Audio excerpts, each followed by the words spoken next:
practice, when did we first pick up a pencil seriously? Like when? We. Yeah.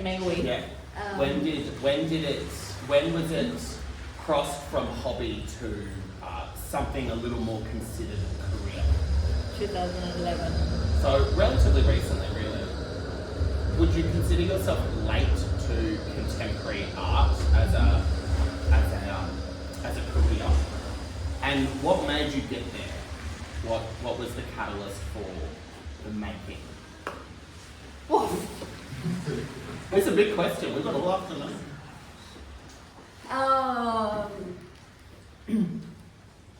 Can I do something first? Yeah, of course. I'm not comfortable without just acknowledging Of course. the Indigenous people who lived in this beautiful country and who are generous enough to allow us to be here. And also a bit overwhelmed because everybody in this room, and there's many artists who get it and understand the answer to that question probably in their way, but also every single person in this room is like a universe. I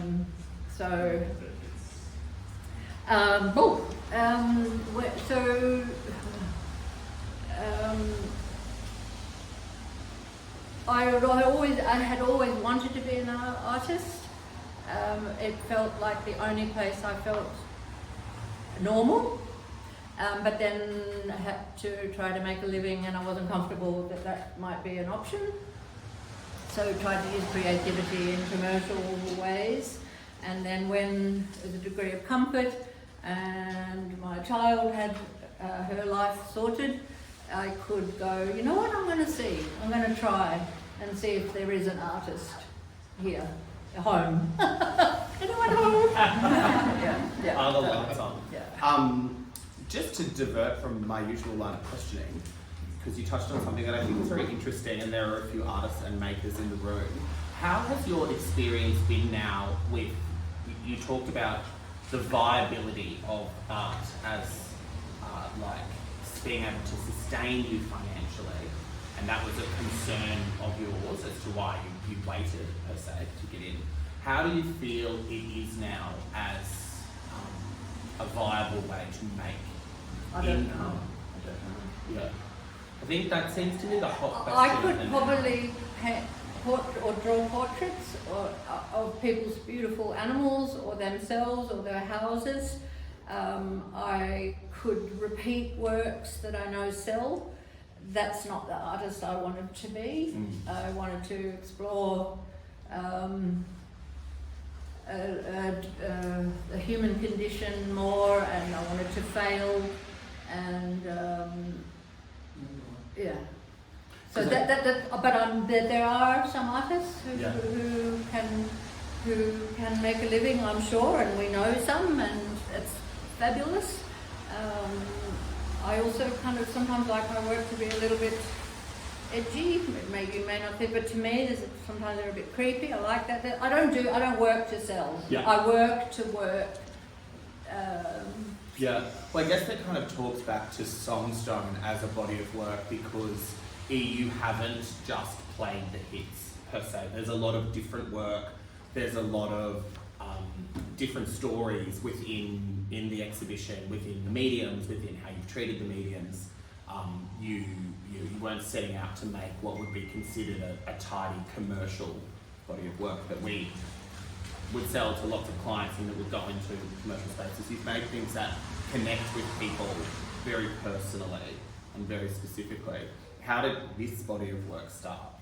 Because it is 3 years-ish worth. Yeah. So, and just a quick note on that is, I also don't mind crinkles or surfaces a little bit rough, or I like the evidence of the physical world's battle with self. I'm not so, I love art, some art is perfect, but there's something about holding back from, so I don't mind to see a bit of sandpaper marks or a bit of a scribble.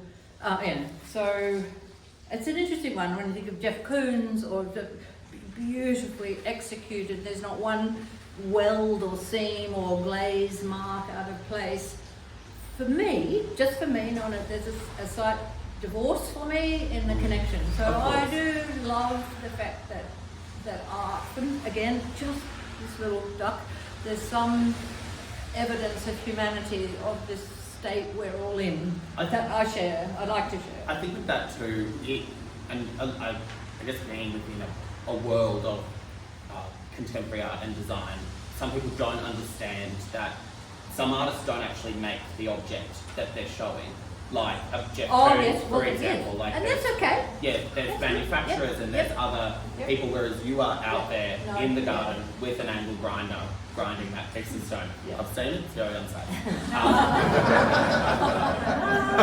I was like, don't lose a finger before it's finished. Like, and I think that when you have that hands-on artist that almost crosses into maker, because you're using a lot of making methods to make these 3D objects. You're using power tools, you're using sandpaper.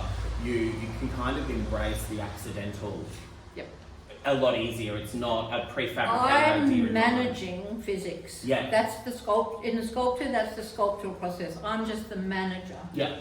I'm fighting against, I'm pushing, I'm holding, I'm negotiating. Everything wants to go to nothing or fall apart. But I'm managing. I'm managing to get the result.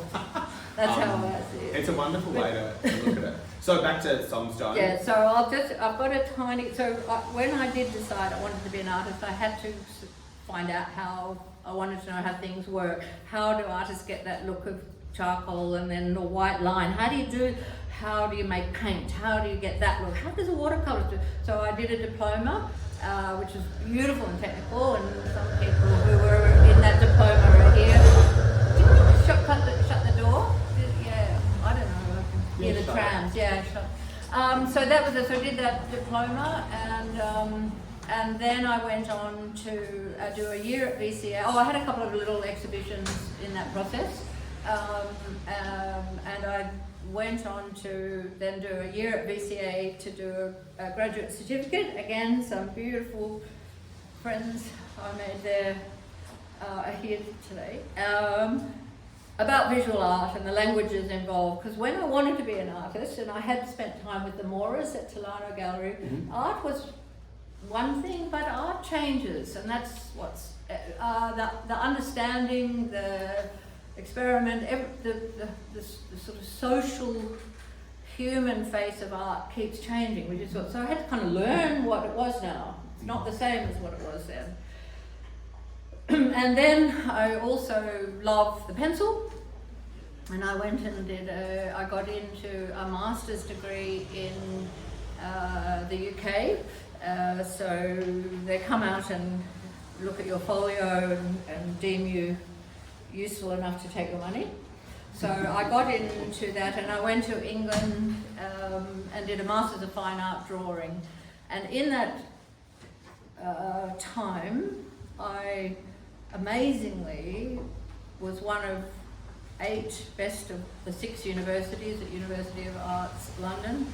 I got into the Hicks Award, which is Mark Hicks had an incredible restaurant in Shoreditch, and Damien Hirst is a mate and his work's there, and I'm in the bloody award that year, and I'm whoa, and you walk around every corner in London and there's Lee Krasner on at the Barbican, or I had an opportunity to go to the British Museum and sit with the Michelangelo, he and I, and Avija Tellmans, and Bruce, just because I asked.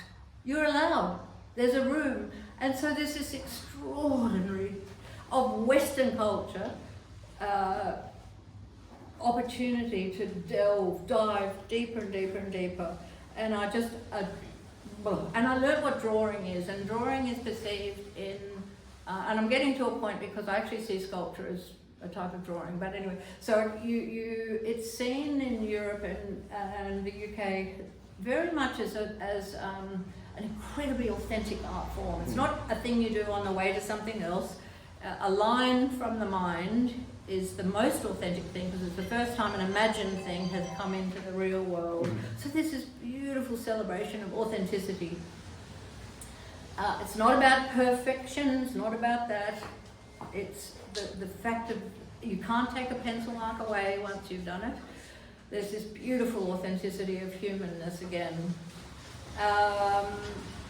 So, incredible. I came back to Australia. I then went back. I had a residency in Portugal at a factory, pencil factory. It's like the vampire in the blood bank. And then I had an exhibition at Drawing Projects in UK, and they run the Trinity Boy Wharf Drawing Prize, one of the most incredible drawing prizes in the world. So I'm like, whoa, far out. You're coming in hot, as the kids Far say. out. Oh, this is cool. So, and I'm learning, and from the philosophy of art, it's not technical in any way. So, to write a lot, being a master's. But anyway, so I come back. I have a show about beds, drawings of beds, this notion of sleep and dream and the divorce from anything in life except yourself when you're in bed. And it opened and it closed 3 days later, and COVID lockdown started.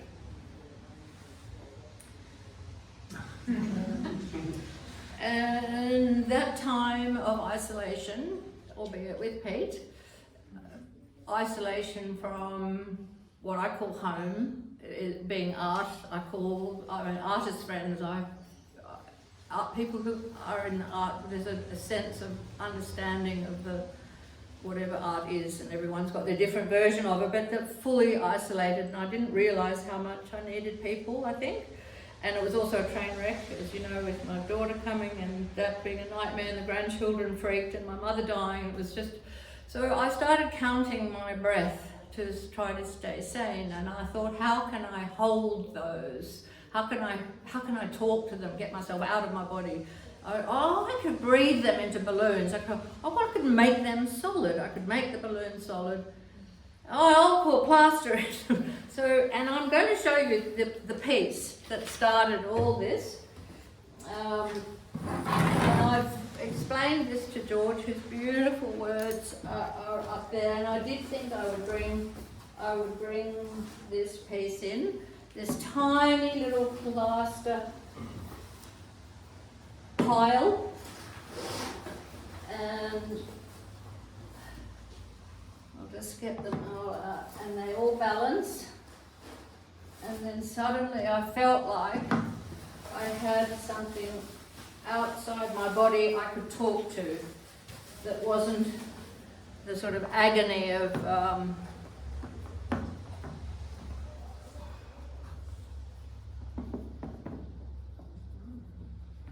so this is what you do when you've got acres of time in isolation.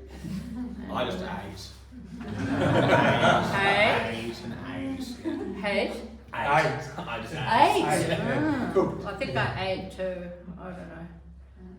And I made this, and I just thought, oh, okay, I can talk to you, I can try. And then I thought, if I remember a wonderful artist, Owen Leong, who had made hands and heads out of a thing called hydrostone. So I looked into hydrostone. So I thought I'd try hydrostone. So, you know, online, buy it, it gets delivered, and I start to make objects. And I'd love people to, and by the way, everything's touchable. And the same thing in plaster of Paris. The same thing in plaster of Paris becomes heavy and cold and hard. So I now had a material. And then, so that's how. And then I realised that I'm trying always to think of what a song is and to go out there and be beyond human, but then everything is the constraints of life and law are constantly. So Songstone became freedom is always constrained. Like what that dichotomy in life when you want to soar beyond being human, but life and physics and time and all those things are constant. Shackles really, and we all battle that. We all have dreams where we can fly, but we know we can't. So that's where Songstone actually came from. Long answer, long question, long answer. I like a long answer. It means I don't have to say anything. Can I also just say another quick thing? I wanted to say this at the beginning. All the material, all this hydrostone was going to be dumped by a set maker. He'd done a big job for National Gallery of Australia, of white shields, and he had these piles. He'd bought a container of hydrostone, and I couldn't get more hydrostone in lockdown, and a friend of mine, Marilee, on Fast said, "Anyone know we can get hydrostone?" And she said, "Oh, I think Roger in Richmond." I said, "Yes, we've got hydrostone." And I go there and there's a warehouse full of hydrostone. It's a little bit out of date. And he said, "Well, I'm going to have to dump it because I've got to move." I go, "Right, fill the car." Anyway, so this work is saved from being thrown away, this material. And all the bits in here are salvaged from skip bins, which I find very difficult going to drive by a skip bin. To see what's in. So there's people's old tiles. That's a tree that fell down outside our house. That's an old bit of iron from it. So I also love this. It's also another combination. I'm making, but there's old, and I'm reusing, and I'm aware that artists have quite, we make mess, and we make. There's some of the materials are toxic. The packaging is plastic, and all those things, and I think about that all the time. Well, I guess I met you essentially through your daughter Kit, who I've been lucky enough to be friends with for many years, and it would be silly. And Pip. Actually, I didn't meet you through Kit, I met you through Pip, and then we realised serendipitously that we are connected. But it would be silly to kind of approach anything that you or Willow would do without it having a clear understanding of its environmental impact, which I think is now almost becoming the new medium of a contemporary artist. I don't think there is any point in making anything if we're not considering the push and pull that it is within our world as well. I think it's a really important, it should be a really important part of any narrative we're doing across any walk of life. Add life. It's the great uniter, I guess. If you're not approaching your work, like I'll use myself as an example. Mitchell and I make things out of aluminium. It's not the most environmentally friendly material, so we have to think of ways that we can make it better or use it better or be more sustainable within that. You have to do that. It's kind of part of the... Well, you don't have to. No. Well, good work should. It's a choice that you can make, Yeah. but it's just that you don't have to be kind. Yeah. But the choice you make. Yeah. It's just a choice. Be aware of. Yeah. I think it's good work for me now will always have to have an element of consciousness and consideration to the planet. Otherwise, I don't see the point in us making it. So Songstone comprises marble works. Does everyone know what hydrostone is? Can you explain to me what? I don't actually know what it is, but it's got gypsum in it. So this is plaster of Paris, and a hydrostone has another element, gypsum. I have since seen a story on the ABC the other day about ceramicists. Pip, did you see that? Yeah, the silica and silicosis. I did look up, there is some silica in hydrostone, 1.5%. Marble also has 2%. Granite, 40%, interesting. But the bench tops is 97% silica. So the silicosis is obviously if you breathe in that powder. So I know that there's some silica in it. But there's gypsum, and I don't know. All I do know, and the reason I know there's gypsum is because in one experiment I put in aluminium powder with the powder. To see, I thought I'd get a lovely grey metallic ball, and it actually exploded. And then I looked up aluminium aluminium and hydrostone, and said, gypsum and aluminium is some elements to make a bomb. Yeah, okay, that's cool. So I realised, I was struggling with this balloon and it got bigger and bigger, and boom! Joyland makes a car bomb. Yeah, but so all I know is that if you pick up that and the thing that the weight, and this is room temperature, that's cold, this is kind of light, that's kind of heavy. I think it is. I haven't actually weighed them, or it might be just weighted with the possibility. I don't know, but it feels heavier. So something in the same amount of powder and the same size object, hydrostone is heavier, hard. I've dropped it from the balcony to see what happens when it lands. It does not break. It is. You have to carve it with an angle grinder like marble once it's hard. So it's amazing stuff. And you start with powder, you mix with water, and you pour it into the mold, whatever. So in those cases, into my hand mold, which I made using alginate, which is a teeth molding material. Again, a powder, you add the water, and dunk your hand in, or whatever. I have actually thought of lots of other things, but I thought a dog paw would be amazing. Anyway, we'll circle back next time. And then you pour the hydrostone in, pull away all the alginate, and you have a moulded stone object. And you touch on, we'll jump to the next room since you mentioned it, Yep. the connection between the hands and the drawings. So I happen to think there's astonishing things that we all have, the things that they can do, feel, convey. So I was doing a sort of self-referential, so draw hands with my hand. It's some strange humour for me in that, but so then I think these are extraordinary tools we all have at the end of our arms.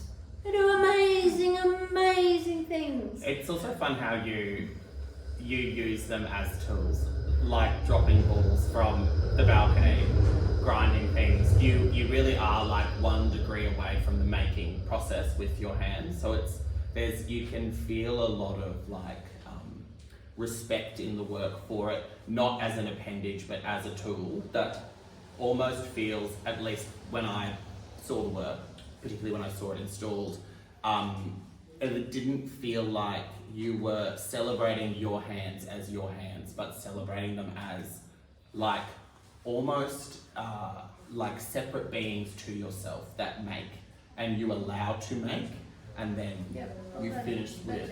Yeah. And on the hair thing's another. So the hair I've always been fascinated. Well, it's a joy as a drawer because there's each one line, But we all have a chaos of threads of ideas and thoughts and feelings and experiences in our minds, and then out of this ball come these things that grow, and we fashion them and we cut them and we, and they're all different. Everyone's different, and they reflect your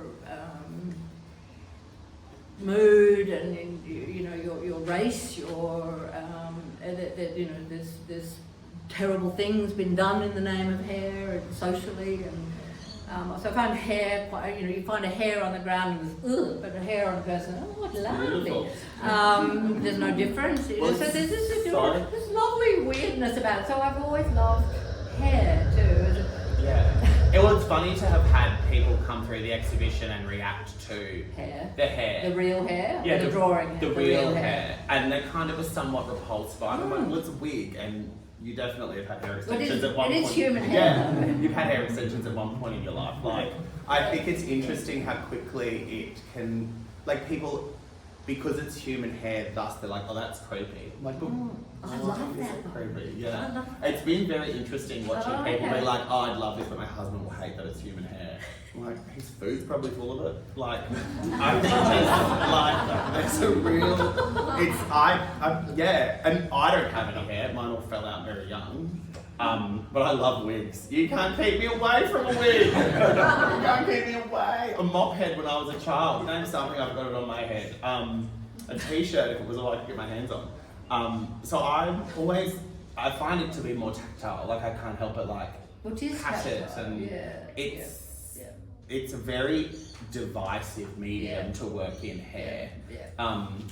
It is. It's an interesting one, and I think it's probably been the thing that has been the most contentious in the exhibition. Everyone else can kind of walk through and find some sentiment of comfort or joy in everything else, but the hair, they can give them a shudder, which I think is important though too.